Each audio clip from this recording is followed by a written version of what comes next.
Olha, não sei você, mas quando eu assisto a reality shows, como é o caso do Big Brother Brasil, eu passo raiva com a maior parte das pessoas que estão ali. É um ambiente caótico, cheio de pessoas com atitudes extremamente questionáveis. Agora imagine um livro com esse perfil de ambiente de pessoas, só que numa Inglaterra do século XIX. O resultado?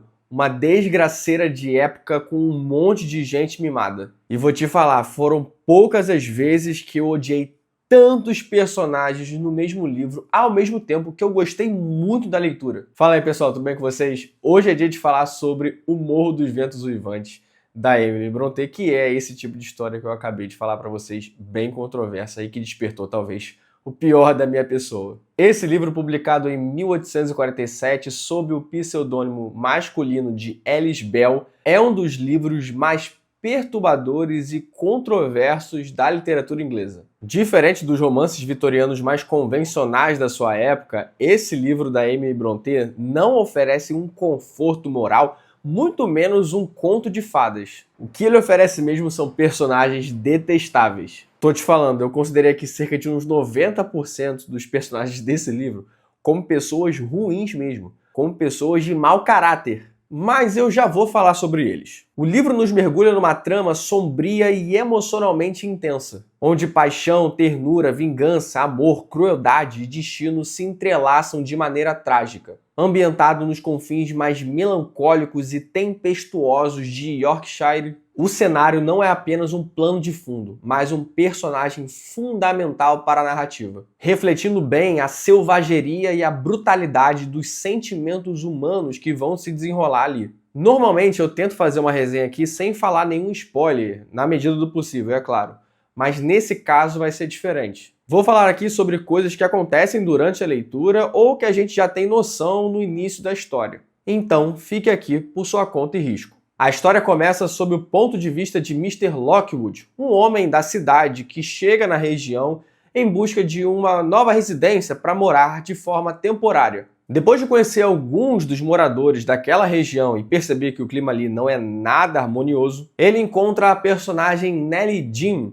a governanta que conhece grande parte dos acontecimentos das famílias daquela região. A partir daí, nós embarcamos numa fofoca de proporções mastodônticas que ela nos conta. O leitor não tem um acesso direto e totalmente objetivo aos eventos que ocorreram nesse local, e sim versões filtradas pela memória da Nellie. Isso faz a gente pensar que essa versão da Nellie talvez seja um pouco exagerada e não é 100% confiável. Dessa forma, a gente trata a verdade nessa história aqui como algo instável e fragmentado, muito parecido como a Emily Brontë vai descrever aqui o amor e o ódio entre os personagens. Mas a Emily Brontë, através da Nellie, amarra tão bem essa história, essa fofoca, com um ar de mistério e uma ambiguidade moral, que vai prendendo a gente página por página para a gente entender o que vai acontecer com esses personagens. Mas, apesar de serem fundamentais para a história, o Mr. Lockwood e a Nellie não são os protagonistas desse livro. Eu acredito que tenham 3 protagonistas claros nessa trama aqui. No centro desse romance, nós temos a relação entre a Catherine Earnshaw e o Mr. Heathcliff, 2 desses protagonistas que têm um dos vínculos mais controversos e complexos que eu já li. Desde a infância, os dois desenvolvem uma ligação que ultrapassa uma noção que a gente tem de um amor romântico. Eles acabam se reconhecendo na mesma essência, como se fossem espelhos um do outro. A Catherine chega a dizer que eu sou o Heathcliff, mostrando essa conexão existencial entre eles. Porém, essa identificação entra em choque com as convenções sociais e com o desejo da Catherine por status quando ela decide se casar com Edgar Linton, um homem socialmente adequado para a vida que ela deseja, mas incompatível com a sua alma. A verdade mesmo é que ela é uma mimada insuportável. Assim, o Mr. Heathcliff é rejeitado pela Catherine e a sua transformação em um ser amargurado e vingativo sustenta o eixo dramático do livro. Após desaparecer por anos e retornar misteriosamente rico e poderoso, ele dedica a sua vida numa vingança implacável contra todos que o humilharam e o separaram da Catherine. Vale destacar que, durante a sua infância, por ter sido, de certa forma, adotado pelo pai da Catherine, ele foi destratado pelos outros integrantes ali do Morro dos Ventos Uivantes, especialmente por ter uma etnia diferente dos outros integrantes da casa. Assim, nunca o enxergaram como um igual entre os Earnshaw, mas como alguém menor, mais insignificante e ignorante. Porém, o que faz as suas ações passarem muito dos limites é que a sua crueldade atinge não somente pessoas que o maltrataram quando criança, como é o caso do Edgar Linton ou do Hindley Earnshaw, que é o irmão da Catherine, mas também atinge a geração seguinte, perpetuando um inferno de sofrimento que não parece ter um fim. A Emily Brontë pesa a mão para criar o Heathcliff. Ele é violento, manipulador e implacável, mas também profundamente marcado pela dor e pelo abandono, o que faz ele uma figura muito complexa. Com o retorno do Heathcliff ao Morro dos Ventos Uivantes, a Catherine revive conflitos internos que estavam escondidos. E por conta dessa fissão mental entre os desejos dela que são incompatíveis, ela encontra a sua ruína, tanto emocional quanto física, resultando em sua morte prematura. Talvez a Emily Brontë tenha construído somente uma personagem detestável. Ou talvez a Catherine seja uma crítica sutil às restrições sociais impostas às mulheres, nas quais uma mulher não poderia viver uma vida plenamente desejada e, ao mesmo tempo, cumprir as expectativas impostas pela sociedade. E o terceiro protagonista dessa história é o próprio Morro dos Ventos Uivantes. O papel da natureza, do ambiente, tem um aspecto central nessa obra. Os ventos, a tempestade, o clima hostil, esse isolamento montanhoso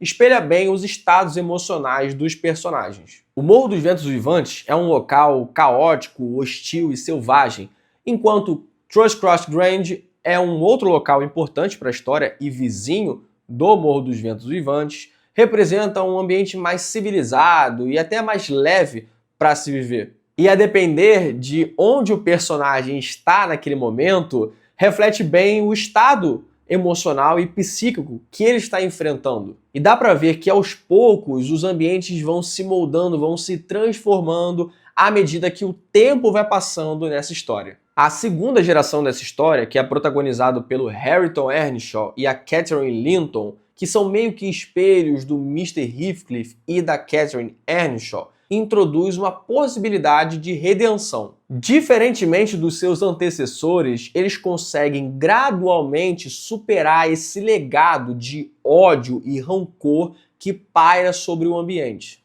E embora o passado deixe marcas profundas nas vidas desses personagens, ele não é determinista para o futuro deles. O amor aqui deixa de ser algo mais possessivo e destrutivo, como é o caso do Mr. Heathcliff e da Catherine, e se torna algo mais equilibrado entre os mais novos. Sobre os personagens em geral aqui dessa trama, que não tem somente esses que eu citei, mas também tem vários outros, é impressionante como a Emily Brontë consegue fazer tantos personagens odiáveis. Ao meu ver, foram poucos que se salvaram nessa trama. Por exemplo, o Mr. Lockwood é um deles. Ele é a nossa representação nessa história, mais um espectador do que um participante para a gente ver os conflitos dessa narrativa. A Nellie também pode ser uma que se salva aí. Mas, como eu falei um pouco também antes, por conta da história ser contada sob o ponto de vista dela,